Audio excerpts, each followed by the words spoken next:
Happy New Year, everyone. This is my first video of 2016. For those of you who are new to the channel, I'm Isaac Steincamp from the Chess Summit Network, and I'm really excited to start off a new campaign, as there's only 6 months left before the US Junior Open, and I'm really looking forward to bringing forth new content to the Chess Summit website, both in articles and in video format. For those of you who are common followers of the blog, you may be familiar with a Tuesday, Friday article setup with a Sunday video. For the first couple of weeks of January, I'm going to have to change that because of tournament appearances at both the Boston Chess Congress and the Liberty Bell Open, thanks to my supporters over at GoFundMe. So I'll be coming out with 2 videos a week, Tuesday and Friday, and after I return from the Liberty Bell Open, I'll have a more standard article schedule, preferably 3 posts a week. And for the first post of 2016, I wanted to share a game from my most recent tournament, the Pan American Intercollegiate Chess Championships, where I got to represent the University of Pittsburgh from board 4. Throughout the tournament, I played 6 games, and I scored 3 wins and 3 draws, so 4.5 out of 6. So I was relatively pleased with my result. I gained a fair number of rating points, and I had a plus score against people who were higher rated than me. So those are all really good things. Looking forward to my next tournament, which is Boston this upcoming weekend. And for the video, I wanted to share my round 2 win, which is our match against Webster C. While we lost the match 2.5 to 1.5, I thought it was really close, and my game happened to be the decisive one in favor of the University of Pittsburgh. So, I was really excited. The game actually got rewarded top upset for the round, and I was recognized on the United States Chess Federation website for my win. You can actually look up the article there on their website and see the game there if you haven't already. But let's go over the game here, and I can kind of explain what I was thinking, give you a little bit of background of maybe, what I'm looking at, in a complicated position. Because usually, I don't really consider myself much of a tactical player, but this game turned from positional to tactical fairly quickly. And, once I kind of reached a position that I knew I liked, then the result was never really in doubt. So here we go. So those of you guys who follow my blog may remember this setup from a handful of some of my games. One of them being, a recent win over 2,000 rated at the Robert Smith Memorial, where I was able to put away a 2,000 fairly easily. Another one was much earlier in the year at the Cherry Blossom Classic, where I was able to take down a 2,100 in about 20 moves.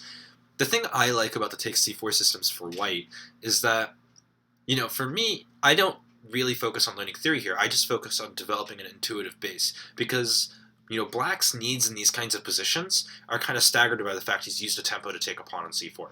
By taking a pawn on c4, you can see that, White has an extra piece developed as Black's neglected to do so. With Black taking on c4, he no longer has as much control over the center, and his position is a little bit less solid. My bishop's going to cut through the center, and I have 2 central pawns, so I have a long-term advantage. I'm not too worried about getting the pawn back on c4 because it could become a long-term weakness. And the last major factor is if my opponent goes for the a6, b5 lines to try to keep the c4 pawn, it's not that hard to calculate and realize that the long diagonal from a8 to h1 is going to be fairly exposed for Black, and White gets a lot of reasonable play. As long as you know the thematic ideas for White, and you know some of the basic ideas for Black, well then, for the most part, you're on your own. So just like a game I played back in the Cherry Blossom Classic, I chose the move a4 instead of the move knight to a3. I like to dabble in both, but this game I was feeling a4, a little bit more aggressive, taking away space.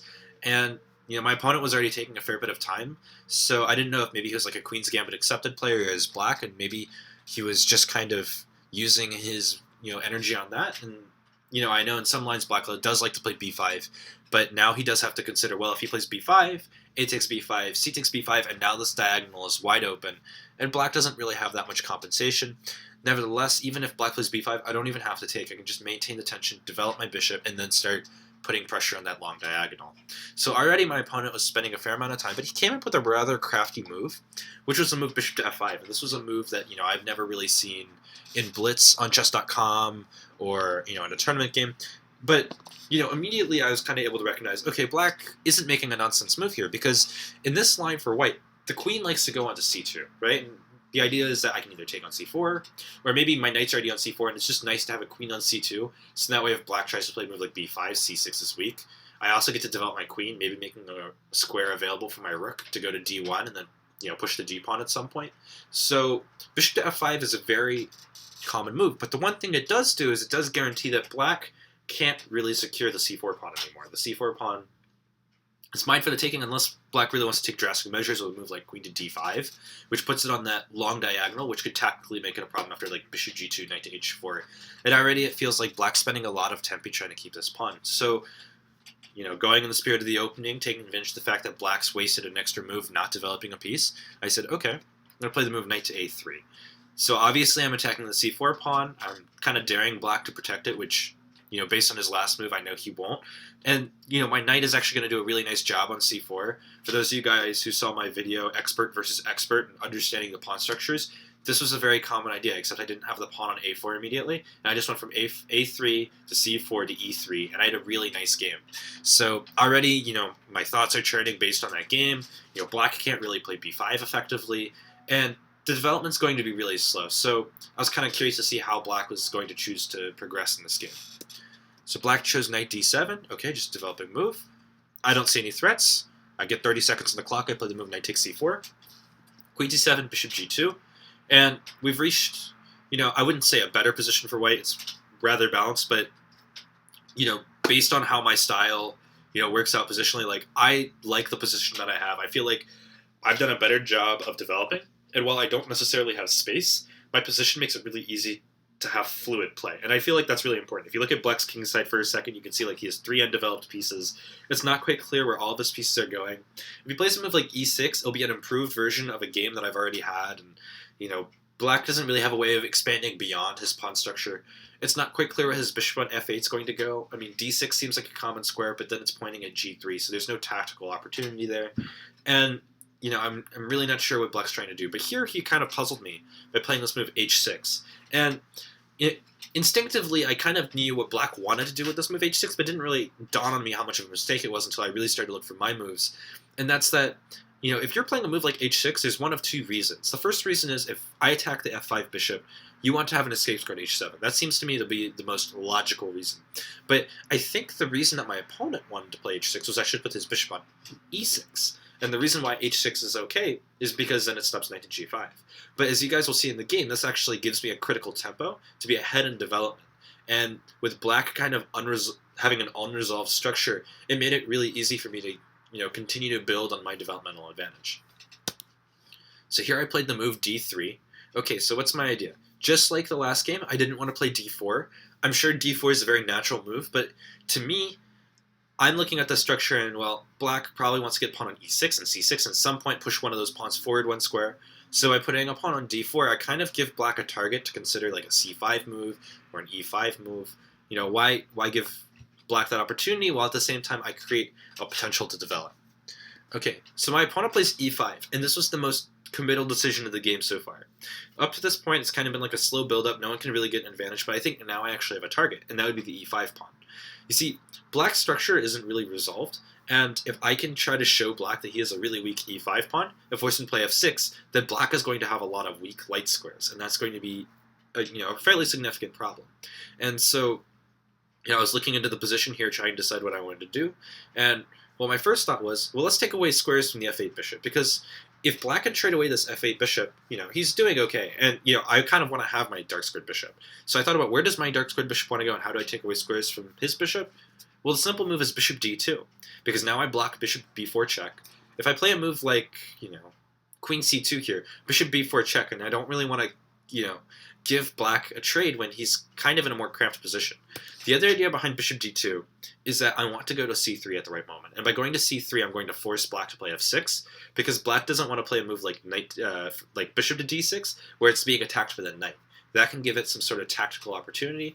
Maybe at the right moment I can actually take on d6 and then play queen to b3, and then I have targets in both f7 and b7, and I feel like I'm doing rather well. And I think my opponent noticed this too, and he played the move bishop to e6, and this move is actually really tricky. So if I play the move bishop to c3, I think my opponent had put together the idea of playing e5 to e4, so let's put that on the board. This seems like a pure pawn sack, but then you realize, wait a minute, the c4 knight is underprotected, meaning that if I obviously take the pawn on e4, I'm losing my knight, and if I do nothing, well then I'm going to have an isolated d pawn, and then maybe black's even equalized or has an advantage. This would, not exactly be optimal for me. So it's important in positions like these where your opponent makes like a maneuvering move that you always consider what their options are. In this case, I was trying to take advantage of the fact I have a weaker c4 knight, so I inserted this move queen to c2, with the idea of stopping this move e4 while protecting the knight from c4. I'm in no rush to play a move like bishop to c3, but this move gives me a lot of flexibility. The other thing is, now, let's say like, my opponent makes a nonsense move. Let's just put something on the board. Well, let's just make his next move, knight e7. If I wanted to, I can consider a move like bishop to c3, and if my opponent plays e4, I don't even have to take. I can play knight to d4 with the idea that takes, queen takes, and I have a strong, central control with my two knights. I'm threatening to take on e6, which is a huge problem. And this bishop, which is misplaced in e6, now has to move again, and it looks like it would have to go to g4, and then h5. And so this is why I think when he played h6, he should have really considered going to h7. So this was kind of the dream position I had back in this position. And when my opponent played knight to e7, I almost decided to go for this bishop c3 idea immediately, but here there's actually an opportunity to try to kind of push black around. You see, if we go back to this kind of like dream position, right, and we assume that black kind of copes with us, okay, like white is better, but if black can queenside castle, get his rook on the d file, he's doing okay. Like, he's got a reasonable game, he's got things going for him. As long as he avoids knight takes e6 problems, he'll be okay. But definitely white is slightly better, but I want to maximize my advantage. And so I did some thinking here, and I actually inserted a move that I thought was really important to increasing my advantage. And rather going to c3, I went to a5. And this was, I think, a move that my opponent had completely overlooked, because he didn't know exactly where to go with his pieces at first, and then had to make the most passive move, which I think was the correct option. So what's the idea behind bishop to a5? Because it looks like that's not where you want to put your bishop in, strategic maneuvering game. Well, obviously the idea is that if knight to b6, this pawn on e5 is hanging, which is, a reasonable problem for black to consider. If he plays a move like b6, well, this actually plays into what I want, because even though I lose a tempo, I'll go back to c3, attack this pawn, and now my opponent has a weak c6 pawn on this long diagonal, which, as I said from the beginning of the game, I like these structures because the g2 bishop becomes a real monster. So if my opponent plays a move like b6, well, then c6 is a real target. Not to mention I can play rook to c1 and eventually start putting pressure on the c6 pawn. So I don't really think this is considerable. So my opponent, realizing that any move that attacks the bishop or blocks the queen out creates a weakness, played the only move, queen to b8.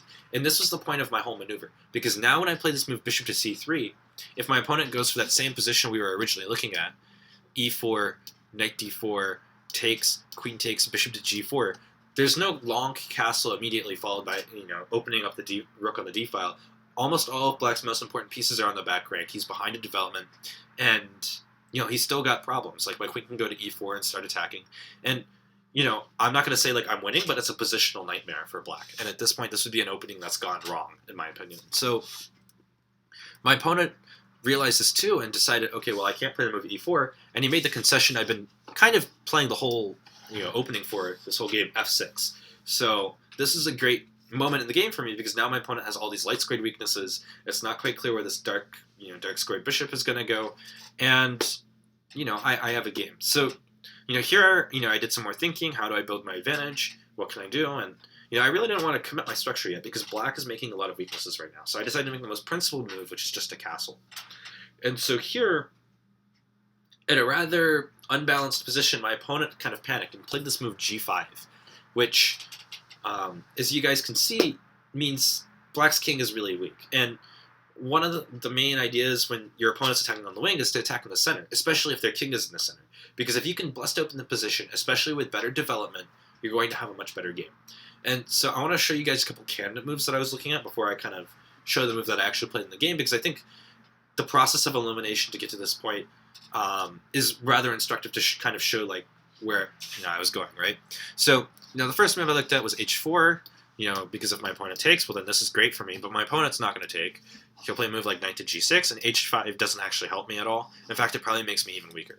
So this ruled out moving on that side of the board, and that makes sense intuitively, right? You don't want to move pawns on the side of the board where you're weakest, because that's how you exacerbate your overall weaknesses, right? So, okay, I'm weakest on the king side structurally, I guess that's the way to put it, but my advantage is on the queen side. So what happens if I play a move like b4?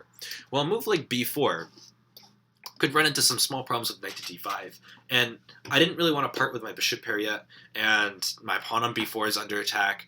I'm going to have to be slow. My opponent's got a nice knight in the center, And I feel like I'm giving my opponent a little bit too much counterplay for what he deserves. I feel like this wasn't really necessary. So the next thing I was looking at was like, okay, what happens if I like open up the light square diagonal for my bishop, because my opponent, let's say if he plays g4, I have to move this knight, right? So it's like, okay, well, if I play knight to d2, what happens?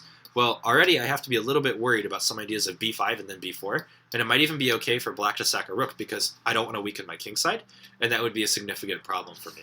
Obviously, after I move this knight, my opponent's going to play b4, and my bishop is trapped, so this is not a move that I can consider. So it's actually really important, after having made all these deductions, that I act really quickly, and the only obvious plan is to play a move like d4. Well, I wasn't really looking at playing d4 immediately, but I kind of realized, like, if I wait, my opponent can insert g4, force my knight to go back to e1, and he's got a little bit of play. The knight's going to come to g6, he can start pushing the h-pawn, and this doesn't really seem necessary. So what happens if I just try to break through the position immediately? And, that looking at this kind of move, I feel like takes a big step in your calculation. I feel like I didn't really start looking at moves like this until I broke about 1800, and I would really have to credit one of the guys that I worked with when I was about 1200. This old guy at this chess club that I used to play at, and one of the things he'd always say is, Isaac, you need to look at the stupid moves, because stupid moves are what win games. And there's some truth to that. You always want to look at the forcing moves that don't necessarily make sense, but help you achieve a goal, right? Like, you don't want to just look at, like, hanging pieces or, like, sacking pieces randomly, but you do want to look at pieces that, like, moves that maybe sacrifice pieces, but also help you achieve a goal, right? And so here, after doing a little bit of thinking, I was like, all right, I can't really find anything that's an immediate breakthrough. What happens if I just play the move d4? And how did I come up with a move like playing d4? Because it looks like I'm just hanging a knight here on c4. Well, thanks to having done a whole bunch of tactics, my tactical recognition said, at any point, my bishop can move from c3 and have a discovered attack on this knight. So I can win on e5 and on f6, and then move my bishop out of the way, attack the bishop. Maybe there's some tactic on e5 where I can, pick up the bishop and still be even in material. And I think it works out. So my opponent makes, the only move that really doesn't lose, right? Because if he doesn't take the knight, then he's kind of just worse. Already, this structure is kind of really unresolved. If he plays a move like e4, he's really inviting me to come up and attack his king. And a move like knight f d2 first, followed by queen takes e4, attacking the bishop. I don't believe that black can hold now. So black makes the only move, but after d takes e5, the only move for white, black has a decision. He can either play bishop to f7, trying to hold on to the material, which is what my opponent did in the game, and definitely made the game much more exciting, or he can be a little bit more careful and consider taking on e5, which was definitely the right way of playing. So okay, if my opponent plays knight takes e5, well, here I can take bishop takes, pawn takes, and I can take his bishop here. And at first it seems kind of equal, because if you look at the pawn count, it's even pawn count. But the problem is, as I said in the beginning of the game, when black played f6, he created all of these light squared weaknesses, and I still have pieces that can attack the light squares. So even though I didn't have a clear win here, I felt like I had enough initiative to justify the sack. My knight's going to go to d2, then e4, controlling both f6 and d6. My bishop might be able to go to h3 at some point, and my queen can go into e6. It's not exactly pretty, but the computer does make it equal. So maybe at a grandmaster level, a grandmaster could, theoretically hold and, show me that, I'm completely equal. But I felt like, considering what I had to work with from the opening, I feel like I had achieved a position where I could reasonably play for a win. So that is what I deemed important. The computer liked the move f takes e4, because the idea is obviously that now if I play bishop takes e4, he can insert the move knight takes, and that changes the dynamic a little bit. But here, even though I'm a complete piece down, my initiative is so great that the computer actually says it's completely equal, which means it's actually very dangerous for black. If I have enough compensation that being down an entire piece for no material compensation whatsoever means I'm equal, then black's in serious trouble. And you can see this because all of his light squared weaknesses are around his king. His king's never going to get castled. This bishop can come to h3 and attack this knight. My rook's coming to d1. At any moment, I can maybe sack this bishop on e5 to pick up this knight on this bishop on c4, and I feel like I'm doing rather fine. So, my opponent, I feel like, should have gone for this in retrospect, but this is a hard position to play as black, because you've still got this dead rook on a8 thanks to the move queen to b8 earlier, and it's not quite clear where your pieces are going. So my opponent played the only bishop move, which was bishop to f7. It's important to notice pure calculation says that if the bishop is going to move to try to keep the material, it has to go to f7. For example, let's play a move like bishop to a6. Maybe I had the idea of putting pressure on e2.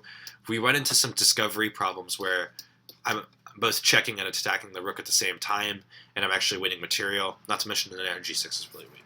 So putting the bishop on f7 covers this resource because now there's no f7. So e takes f6, knight to d5. I had already seen this all in my calculation, and I had already looked at the moves like knight g8 and knight g6. And I was, it would have been fun if my opponent had gone for maybe this resource, but the problem obviously is that after queen to e4, there's no way to block the check without losing material, so king to d8, and then I play a move like rook on f to d1, and my opponent can't actually move here. He's completely paralyzed, and I'm going to play moves like bishop to h3, I'm going to play moves like bishop to a5, I can just double my rooks, I can attack this knight. He can't really protect this knight effectively, especially with this queen in the corner, and his pieces are so decentralized. So it's critical for black that the only move is knight to d5. And, okay, so we reached this position in the game. My opponent played knight d5. I immediately played queen to e4 check. The idea behind the sack was to open the e-file. King d8, and we reached this position. For a second, I was a little bit scared when I was originally calculating d4, but I kind of realized here, okay, what can black actually do? Black only has one move that doesn't create a weakness, which is bishop to d6. And so this is an opportunity for me to improve my position and go forth. Why does black only have one move? Well, let's see in a quick second, right? So I put my rook on the file where the king is. Generally this is a pretty good idea. This is an open file. Bishop to d6. And the move that I found when I played d4 and stopped my analysis set and really realized that I was completely better was this move queen to f5.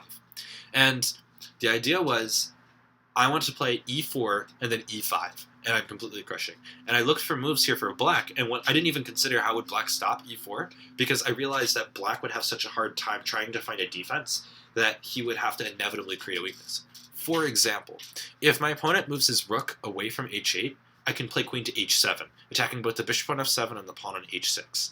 If my opponent tries to move pieces off of the d-file, he creates a more open file for my rook. I also have the threat of bishop to h3 attacking the knight, and it's not quite clear how my opponent's going to protect all of his minor pieces on the d-file after e4. And a move like knight takes c3 actually helps me now because the bishop has served its purpose in making sure my pawn can be protected on f6. And so this works rather fine. And my opponent on this move had 54 minutes left, and when he made his move, this next move, rook to f8, he had 6 minutes left. That I guess really undermines and underscores the complications that black had to solve in this position.